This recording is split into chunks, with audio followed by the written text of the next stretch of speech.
La grossesse, c'est un moment magique pour certaines, mais aussi source de beaucoup de questions, surtout quand il s'agit de la première. On voit ça tout de suite avec mes invités.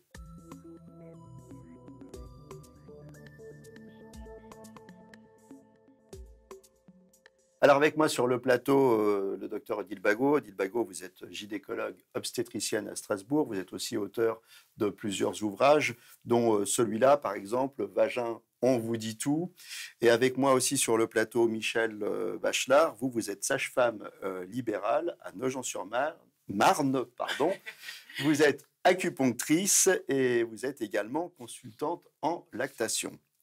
Alors Odile Bagot, comment on sait qu'on est enceinte? Comment je sais que je suis enceinte? Alors vous allez avoir du mal, Jean-Claude, mais d'habitude, c'est un couple, une femme qui avait arrêté sa contraception, qui a décidé de mettre une grossesse en route, qui attend ses règles, et les règles ne viennent pas.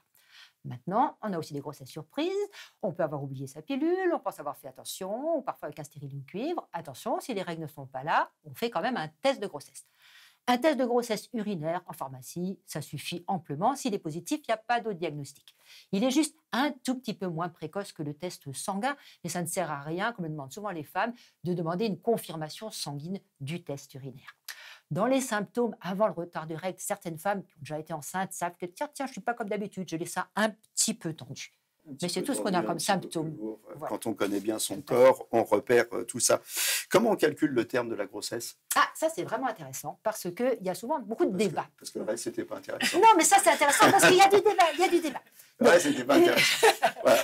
Une grossesse, ça dure normalement 41 semaines sans règles. On parlera toujours en semaine d'aménorrhée. Donc, quand un gynécologue ou sage-femme vous dit... ça veut dire sans règles. Voilà. Donc, quand on dit cette dame est à 36 semaines, c'est des semaines d'aménorrhée. Donc, 41 semaines d'aménorrhée, ça correspond à 39 semaines de grossesse, puisque la grossesse commence 2 semaines après le début des règles. Maintenant, les femmes aiment bien connaître aussi le mois dans lequel elles sont.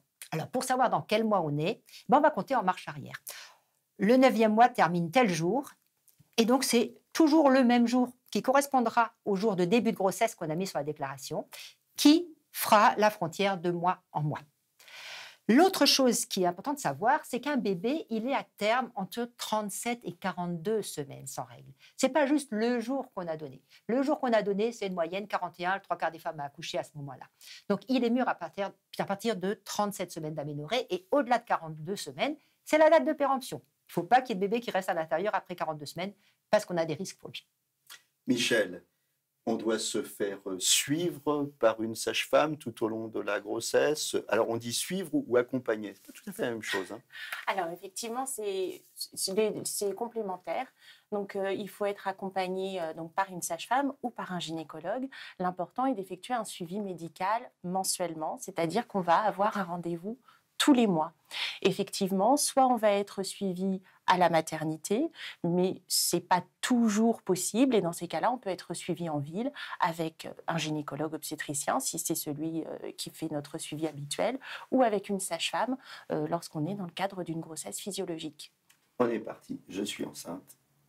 J'attaque mon premier trimestre. Alors, qu'est-ce que je ressens au premier trimestre? Alors, vous allez déjà être très fatigué. Ça, c'est l'un des premiers symptômes, une fatigue totalement inattendue et très différente des fatigues qu'on peut avoir quand on a une grosse journée de travail, donc une grosse fatigue. On peut effectivement, comme le disait Odile tout à l'heure, avoir des tensions au niveau de la poitrine. On peut ressentir des pesanteurs un petit peu dans le ventre, des tiraillements comme si on allait avoir nos règles. Et puis, on peut avoir des nausées. On parle beaucoup des nausées, mais toutes les femmes, et vous y compris, n'auraient pas forcément de nausées. Alors, les recommandations générales, travail, habillement, tout ça, est-ce qu'on doit changer des choses? Alors, de toute façon, même si on ne vous dit pas ce que vous devez changer, forcément, il y a des choses que vous allez changer naturellement. Alors, on va vous donner des recommandations générales en termes de repos, en termes d'alimentation. Bien sûr, ça, c'est votre gynécologue, votre sage-femme qui vont vous donner ce genre de recommandations. Maintenant, on insiste beaucoup sur le fait qu'être enceinte ne veut pas dire rester au repos toute la journée non plus. On n'est pas malade. Hein. On n'est pas malade. Il faut malade, effectivement garder une activité physique minimale parce que ça évite beaucoup de pathologies de grossesse. Au niveau sexuel, on continue?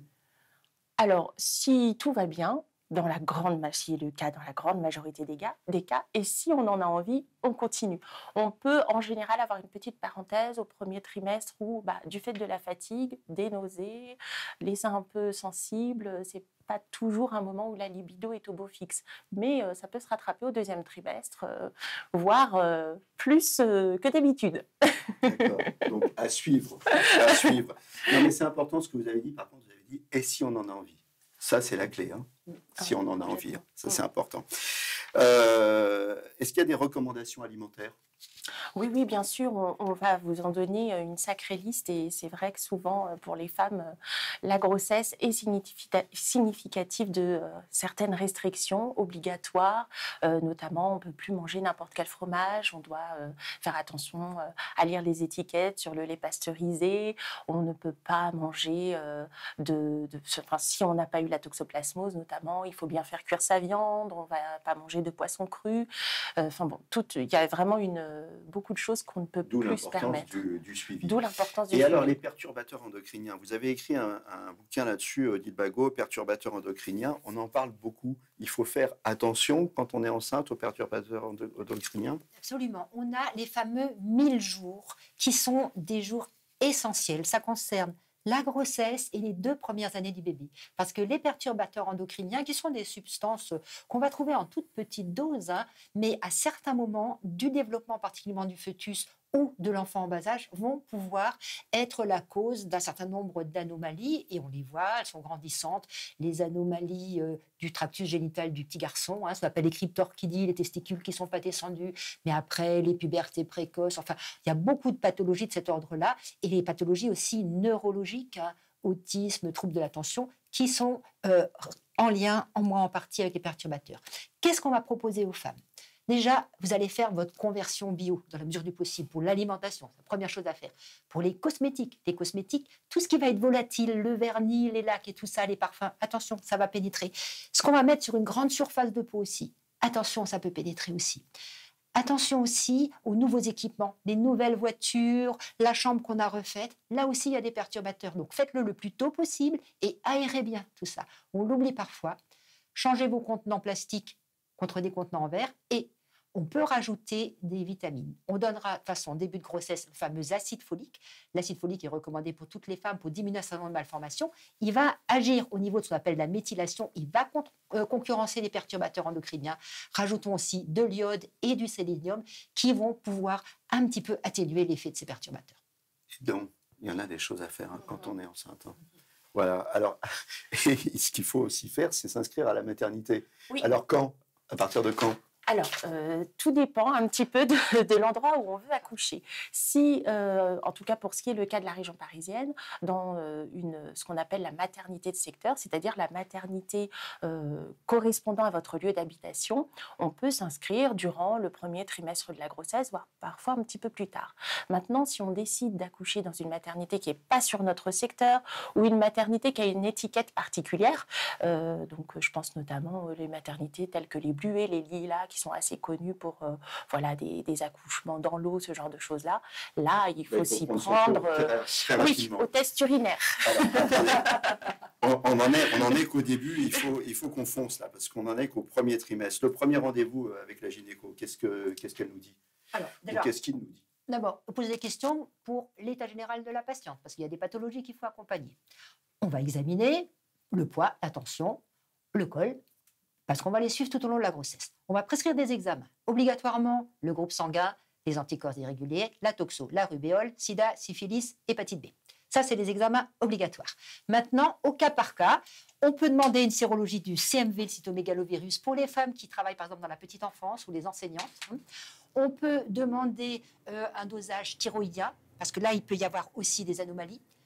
Une analyse urinaire pour les femmes qui ont fait des infections urinaires à répétition. Et chez les femmes à risque de diabète, donc pas tout le monde, on va demander une glycémie. On va tout de suite dire qui ça concerne. Les femmes de plus de 35 ans, un indice de masse corporelle supérieur à 25, avoir un père, une mère, un frère, une sœur qui ont un diabète de type 2, ou avoir déjà fait un gros bébé, ou avoir déjà eu du diabète gestationnel. Ces femmes-là, on leur fera une glycémie au premier trimestre.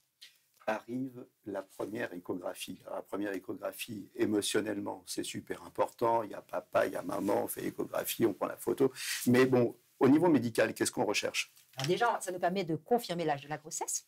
On l'a fait aux alentours de 12 semaines d'aménorrhée. On peut commencer à faire une morphologie. On va compter les membres, on va regarder s'il y a bien les différentes sections de membres, on regarde si les parois sont bien fermées. Et ce sera le moment où on fera le dépistage des trisomies. Alors, comment on fait ce dépistage? Déjà, il faut savoir qu'il est obligatoirement proposé. On a le droit de le refuser. Il n'est pas obligatoire, ce dépistage. Il se fait en 2 temps. On va calculer un risque statistique de trisomie en tenant compte de l'âge de la femme, de l'âge de la grossesse et de la mesure dite de la nuque du bébé. On mouline tout ça et ça nous dit le risque de Madame Tartampion est de 1 sur tant. Quand ce risque est entre 1 sur 50 et 1 sur 1000, à ce moment-là, aujourd'hui, on peut proposer ce qu'on appelle le dépistage prénatal non invasif. Sur une simple prise de sang, eh bien, on pourra déterminer s'il y a une trisomie 13, 18 ou 21, les 3 les plus fréquentes. Ce n'est pas un cariotype, ça ne nous dit pas exactement ce qu'il en est du bébé, mais c'est déjà un bon test de dépistage. Donc ça, c'est un test qu'on peut faire sur le sang maternel pour avoir une idée du bébé. Autre test, juste pour les femmes qui sont résus négatifs, on peut aussi au premier trimestre avoir le résus du bébé par une simple prise de sang maternel. Avant de passer au 2e trimestre, qu'est-ce qu'il peut y avoir comme problème au premier trimestre? Il faut faire attention à quoi? Voilà, les deux, ce qu'on rencontre quand même le plus souvent, c'est les problèmes de saignement. Une femme qui saigne au premier trimestre, ça peut être une petite menace de fausse couche, c'est-à-dire qu'il y a un petit décollement de l'œuf et la grossesse va continuer normalement. Ça peut être une grossesse arrêtée. Ça peut être une menace qui va se transformer en fausse couche. Et puis, on a toujours en tête la grossesse extra-utérine. Ça, ce sont vraiment les risques pour la grossesse. Pour la femme, on a parfois des femmes qui ont une hyperémésie, c'est-à-dire des vomissements incoercibles. Ça peut poser problème, effectivement. Des problèmes de thyroïde, ça arrive aussi. Mais c'est surtout les saignements et les douleurs qu'on va prendre en charge. Bon, on parle beaucoup de problèmes possibles. Il faut dire que dans la majorité des cas, ça se passe super bien. Alors moi, j'ai fait mon premier trimestre de grossesse, nickel. Maintenant, j'attaque le 2e. Et au 2e, qu'est-ce qui se passe? Je sens bouger bébé dans mon petit ventre de du. Hein, c'est ça, Michel? Oui, tout à Oui. fait. Effectivement, pour beaucoup de femmes, l'arrivée des mouvements actifs, mouvements actifs fétaux, c'est-à-dire sentir son bébé bouger, voilà, ça semble long parce que ça ne va pas arriver dès le premier trimestre et ça arrive souvent après même la 2e échographie. Donc vraiment, quasiment à 5 mois de grossesse pour certaines. Et C'est un moment qu'attendent véritablement les femmes. Odile, vous avez eu 5 enfants, vous pouvez nous le dire. Oui, je n'ai pas toujours senti très tôt parce que j'étais occupée par autre chose, mais effectivement. Non, mais c'est un moment qu'on attend. C'est un moment qu'on attend. C'est un moment important. Oui, Émotionnellement, il y a quoi? Il y a la première échographie et puis la première fois où on sent bouger bébé, non? Oui, pour les c'est femmes, ça. oui. oui. Il y a beaucoup d'autres choses, mais ça, c'est des moments forts, effectivement. Qu'est-ce qu'on va surveiller pendant ce 2e trimestre, Odile? Ou ben, ce sera la surveillance classique, poids, tension, éventuellement le col. Et puis, on essaiera de dépister déjà si certaines pathologies peuvent survenir. Alors, on a les pathologies, grandes pathologies du 2e trimestre, dysgravidie, menace d'accouchement prématuré, qui ne sont pas encore là. Il faut être vigilant pour les infections urinaires, parce que les infections urinaires peuvent être la cause de ce qu'on appelle des chorioamniotites, donc une infection de l'œuf, qui nous font des fausses couches tardives. Ça, c'est quelque chose de rare, mais où il faut être vigilant. On a aussi à ce moment-là le 2e temps du dépistage du diabète. Si on a une femme à risque, alors on fera une hyperglycémie provoquée, on fait boire du sucre et on regarde l'évolution de la glycémie dans la suite. Et puis parfois, on accompagne la découverte d'une malformation fœtale qu'on aura faite à l'échographie. On revient quelques secondes sur le diabète gestationnel. C'est un problème important, ça? C'est un vrai problème de notre société aussi, puisque c'est entre autres lié au poids, c'est lié à l'âge. Or, les grossesses, les femmes les ont de plus en plus âgées. On a un problème de l'augmentation de l'indice de masse corporelle des femmes. Donc, on a de plus en plus de diabète gestationnel. Et le problème, c'est que ça nous fait des bébés qui sont trop gros, avec des problèmes à l'arrivée, d'accouchement, mais aussi des bébés qui font des hypoglycémies. Donc, c'est vraiment un problème de santé publique, le diabète gestationnel. On est en train de voir si on modifie nos recommandations pour faire plus de dépistage plus tôt. Pour l'instant, c'est réservé à une population à risque. Et le problème d'avoir des gros bébés, outre les problèmes de santé, c'est aussi des problèmes futurs, éventuellement, fuite urinaire, toutes ces choses-là. Ah oui, bien sûr, tout ce qui concerne les accouchements dits dystociques, où il y aura eu des difficultés, où le bébé aurait été trop gros, ça pose des problèmes sur notre périnée, bien sûr. L'échographie, vous en avez parlé, parfois on découvre une malformation. Quelles sont les particularités de cette échographie au 2e trimestre? C'est l'échographie vraiment fondamentale, la plus importante, qui doit être faite dans des très, très bonnes conditions, avec un opérateur qui soit vraiment entraîné, parce qu'on a vraiment à lister organe par organe et rechercher tous les signes et toutes les malformations possibles à ce moment-là. C'est pas toujours simple, hein. Une femme qui a un surpoids, les images ne sont pas très bonnes. Si le bébé n'est pas bien placé, il est couché sur le dos, on ne verra pas sa colonne. Il faudra peut-être refaire une deuxième fois. Donc ça, c'est une échographie à ne pas prendre à la légère, vraiment pas. On regardera aussi comment est inséré le placenta, le liquide, mais ça, c'est vraiment fixé plutôt au 3e trimestre. Mais c'est l'échographie fondamentale. J'ai passé mon écho, Odile, tout va bien, je peux vous le dire. Vous êtes rassurés. Ça soulage aussi l'obstétricien, figurez-vous. Vous êtes rassurés, tout va bien. Je vais attaquer mon 3e trimestre, Michel. Alors, d'abord, au cours du 2e trimestre, je vous ai vu un petit peu, je vous ai vu quoi, tous les mois? Oui, alors si vous avez un suivi qui est assuré par une sage-femme, effectivement, on s'est vu tous les mois, mais on s'est surtout vu pour effectuer ce qui s'appelle l'entretien prénatal. Alors, dit entretien du 4e mois, mais on ne le fait pas forcément au 4e mois, hein. Qu'est-ce qu'on dit? Alors, on se dit plein de choses. C'est le moment où on va apprendre à se connaître, où on va sortir un petit peu du suivi médical et où on va discuter un peu de l'accueil de ce bébé, où on va chercher à savoir s'il y a des vulnérabilités. Et puis, c'est le moment où on va parler de la préparation maintenant dite à la parentalité, hein, ou préparation à la naissance. Mais dans le terme préparation à la parentalité, ce dont on veut parler, c'est dire que c'est vraiment préparer l'accueil de cet enfant. Et c'est donc ça qu'on va prévoir à ce moment-là. Bébé qui va arriver. Et on est déjà au 3e trimestre. Donc, il va arriver bientôt, bébé. Comment ça se passe, le 3e trimestre? Alors, on fait le suivi mensuel comme il a été décrit tout à l'heure.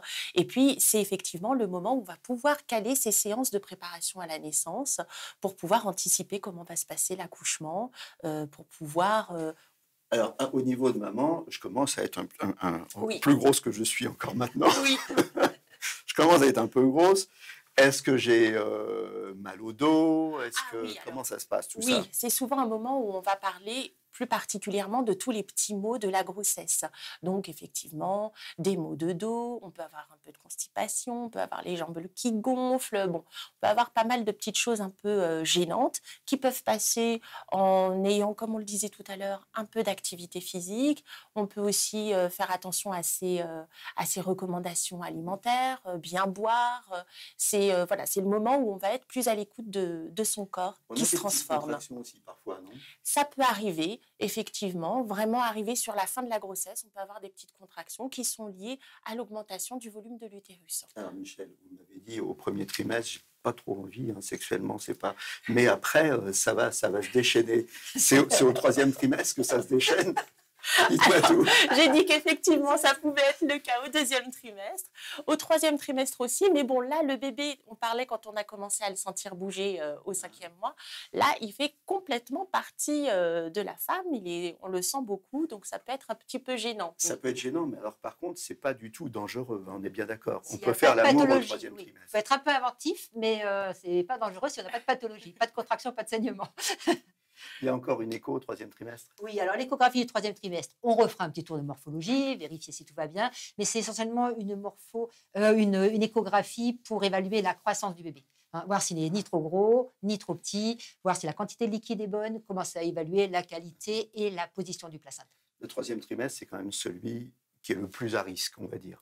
Alors, les deux grandes pathologies du 3e trimestre, hein, c'est ce qu'on appelle la dysgravidie ou prééclampsie ou éclampsie, on va dire.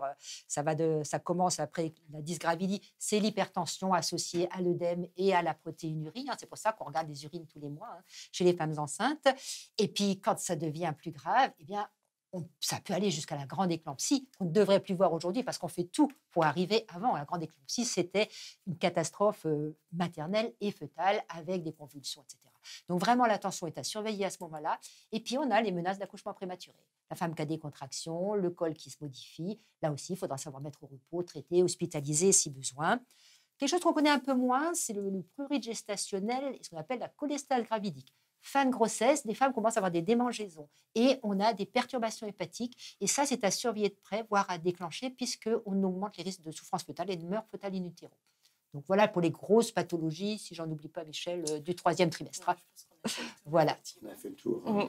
On ne va pas faire peur non plus aux mamans. Non, non, non, non. Je suis vraiment dans la dernière ligne droite, Michel. Là, je vais accoucher bientôt.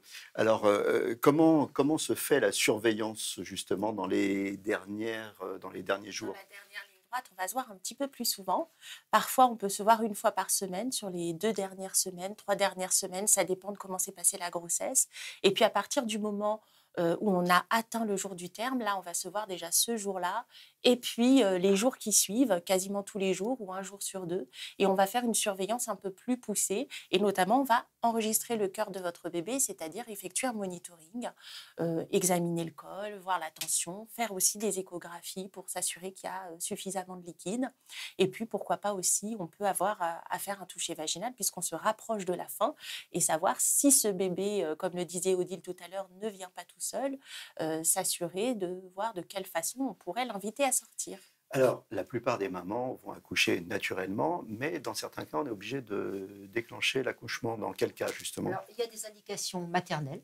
Certaines femmes dont la pathologie nécessite de terminer la grossesse dès que le bébé est prêt, dès qu'il est mûr. Donc ça, c'est un motif. Ensuite, on a des motifs liés au fœtus aussi. Un bébé fragile qu'il faut accueillir dans certaines circonstances. Les bébés pour lesquels on saura qu'ils sont mieux dehors que dedans. Par exemple, un hypotrophe. Ou bien, dans cette surveillance dite de fin de grossesse, si on commence à avoir des anomalies au niveau du tracé, un placenta qui commence vraiment à vieillir, très peu de liquide, on sera tenté effectivement de déclencher à ce moment-là. Une des causes les plus fréquentes du déclenchement, c'est le fameux dépassement de terme. Au-delà de 42 semaines. La date de péremption. La date de péremption, c'est 42 semaines d'aménorrhée. Donc, c'est pour ça qu'il faut avoir bien calculé le terme dès le premier trimestre et avoir bien vérifié à l'écho, qu'on ne se trompe pas. Donc, au-delà de 42, le bébé doit être dehors. Donc, 48 heures avant, selon l'état du col de la maman, on va choisir quel type de déclenchement et ainsi de suite pour qu'il soit là. Comment ça se passe, justement, le déclenchement? Le déclenchement, ça se passe souvent. Qu'est-ce que c'est, le déclenchement? Le déclenchement, en fonction du statut, c'est-à-dire de comment elle colle, quelle est la hauteur du bébé, etc. On peut le faire en un temps.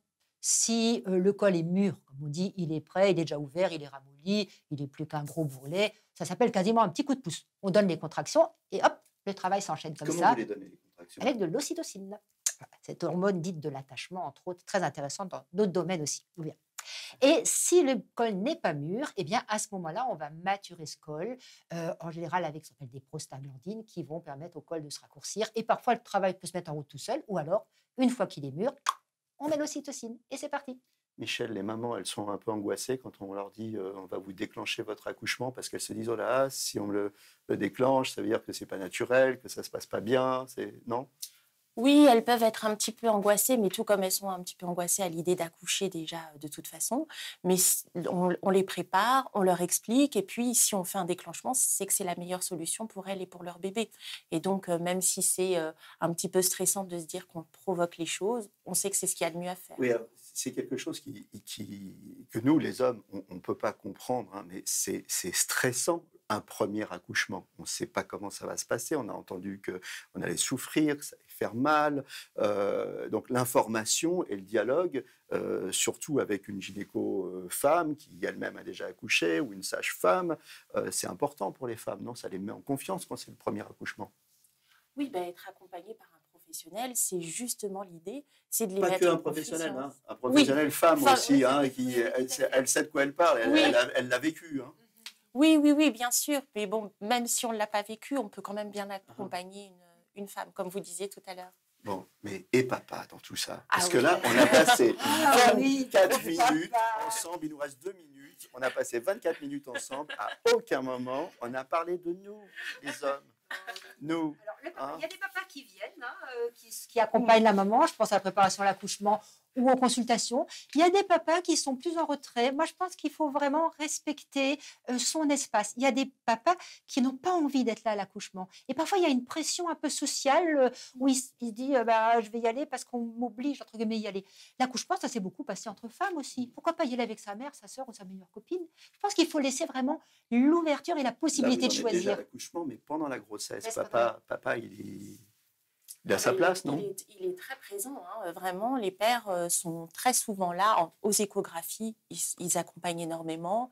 Ils sont présents pendant les consultations. Ils viennent à la préparation à la naissance, s'ils le souhaitent. Maintenant, c'est pas parce qu'il n'est pas présent qu'il n'est pas investi. Je pense que ça, c'est important de faire passer ce message aux femmes. C'est qu'il faut qu'ils se sentent à l'aise. Voilà, il n'y a pas d'obligation et chacun fait comme il a envie. Hein, et comme le couple le décide, c'est la meilleure des solutions.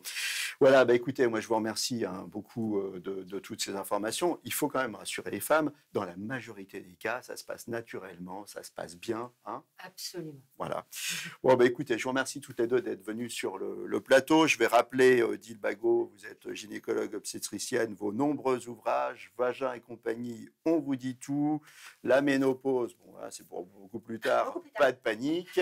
Les perturbateurs endocriniens, ça c'est important, hein, on en a parlé pour la grossesse. Merci à vous aussi, Michel Bachelard, vous êtes sage-femme libérale à Nogent-sur-Marne. Merci d'être venu sur le plateau. On se retrouve très très prochainement pour une prochaine émission. On a parlé de la grossesse. La prochaine fois, on va parler bien évidemment de l'accouchement. Voilà. Qu'est-ce qu'on peut dire? Eh ben, on peut dire qu'on souhaite une super belle grossesse à toutes les mamans qui attendent un heureux événement en ce moment. À très bientôt pour un nouveau numéro de Capital Santé. D'ici là, portez-vous bien.